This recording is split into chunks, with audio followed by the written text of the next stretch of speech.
Alô amigos, bem-vindos de volta ao canal Paulo Bessa Direito Ambiental. Eu gostaria de lembrá-los para inscrever-se no canal, dar um like e tocar o sininho para receber as notificações. O tema de hoje sobre áreas protegidas no direito brasileiro, eu tirei de uma sugestão que um dos inscritos fez e gostaria também que sempre que vocês pudessem fizessem sugestões para a matéria estar atualizada. O tema de áreas protegidas é um tema bastante interessante, polêmico, sempre atrai muita atenção. E nós podemos dizer que as áreas visando proteger o meio ambiente são antigas. E se a gente pegar na Idade Média, por exemplo, era muito comum na Europa, que é o que nós conhecemos melhor, que fossem protegidas áreas especialmente para caças dos nobres. E isso fez com que surgissem uma série de áreas que se permaneceram protegidas ao longo do tempo. Mas o conceito moderno nós podemos encontrar no fim do século XIX, com a criação de parques nos Estados Unidos, alguns parques na Europa um pouco antes, e mesmo na África do Sul também, que foi criado um parque no finzinho do século XIX, começo do século XX. Na América do Sul, o primeiro parque natural criado foi um parque na Argentina, na Ruel Huapi. No Brasil, o primeiro parque constituído foi o Parque Nacional de Itatiaia, em 1937, por força que o Brasil assinou a Convenção das Américas de Proteção ao Meio Ambiente Natural, na época, proteção da natureza, não se usava essa expressão meio ambiente. Dentro dessa ideia de áreas protegidas, nós temos dois que também podemos chamar de espaços territoriais especialmente protegidos. Nós temos dois grandes grupos que eu vou tentar tratar aqui rapidamente. Se vocês quiserem ter mais informações, há um livro meu chamado Áreas Protegidas e Direito Constitucional de Propriedade, que vocês terão um exame mais minucioso disso, também como comentários ao Código Florestal, onde essa matéria está mais bem especificada. A base dogmática para as áreas, os espaços territoriais especialmente protegidos no Brasil está no artigo 225 da Constituição. O artigo 225, no inciso 3º do parágrafo 1º, ele determina que o poder público ele separe, identifique e marque áreas próprias para proteção, desde que existam atributos ambientais e ecológicos relevantes. E também há uma informação aí importante que a alteração dessas áreas só pode ser feita através de lei. Então aí nós temos uma situação interessante que, quando se tratar de áreas públicas, o poder público pode determinar essas áreas protegidas por decreto, mas para alterá-las somente através de lei, aí existe uma reserva legal importante de proteção. E aí nós temos dois tipos de áreas protegidas. A primeira categoria de áreas protegidas nós poderíamos chamar de áreas protegidas por força de lei, ou áreas protegidas genericamente consideradas.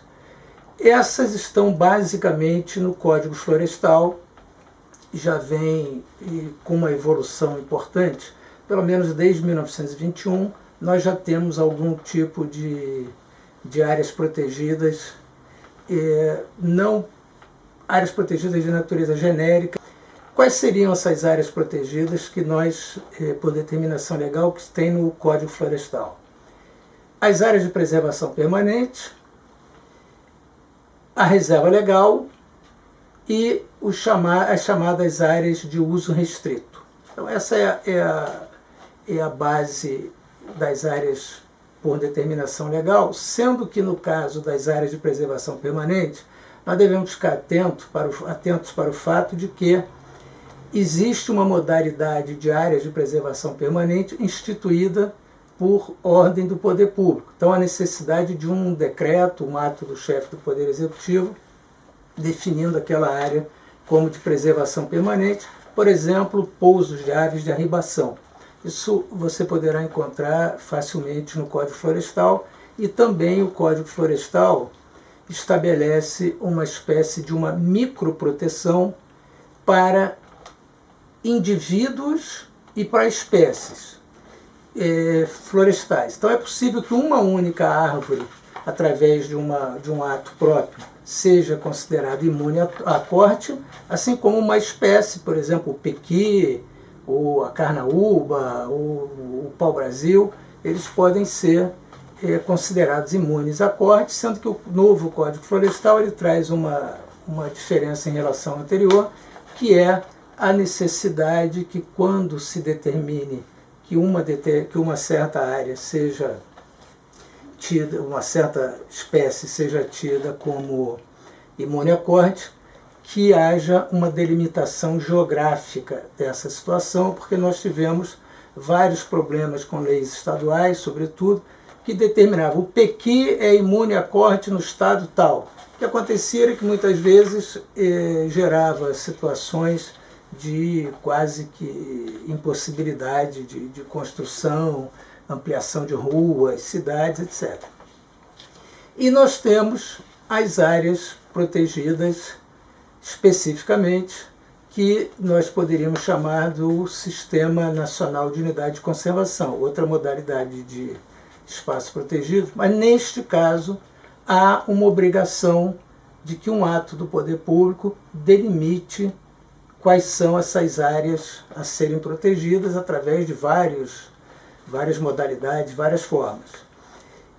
O Sistema Nacional de Unidade de Conservação, da Lei 9.985, ele se divide em dois grandes grupos, as unidades de conservação do chamada proteção integral e as unidades de conservação do chamado uso sustentável. Na proteção integral, a mais famosa, a mais conhecida, são os parques, que podem ser nacionais, estaduais ou municipais. Já falei que o primeiro parque nacional no Brasil é o Parque de Itatiaia, e essa ideia de parque, uma ideia antiga de parque, era uma ideia de que se separaria um pedaço de uma área para uma proteção devido a belezas cênicas, belezas naturais. E esse é o conceito básico que deu origem à criação dos parques e outras unidades de conservação de proteção integral. O importante no conceito de proteção integral é que significa que a utilidade dessas unidades só pode se dar de forma indireta. Então não é possível, por exemplo, a extração de madeira, não é possível usinas hidrelétricas, não é possível linhas férreas, pelo menos em tese, e talvez no caso concreto se verifique um pouco como isso vai ocorrer, mas o fato é que, em princípio, e a melhor maneira de tratar essas unidades é utilização econômica direta zero, ou seja, sem utilização econômica direta. As de uso sustentável são aquelas que permitem a proteção natural e algum grau de atividade econômica, desde que não gere problemas ambientais significantes dentro dessas unidades.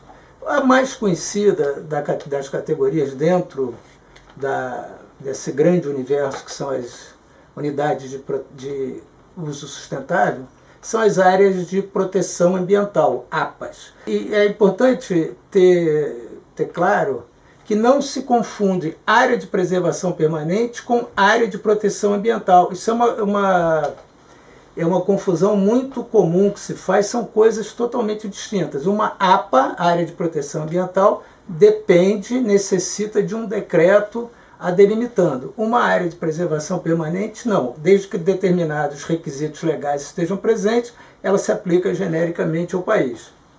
O importante com relação a essas áreas do Código Florestal é que a maioria delas é aplicada sem qualquer compensação econômica, porque ela é genérica para o país todo, afeta a todas as pessoas. Já não ocorre naquelas por determinação de atos do poder público.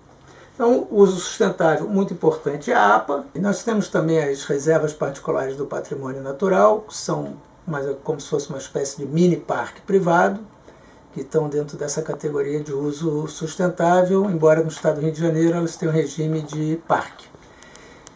Por fim, gostaria de chamar a atenção para a diferença entre conservação e preservação. A conservação é o uso racional dos recursos naturais e a preservação é a utilização zero, a impossibilidade de utilização.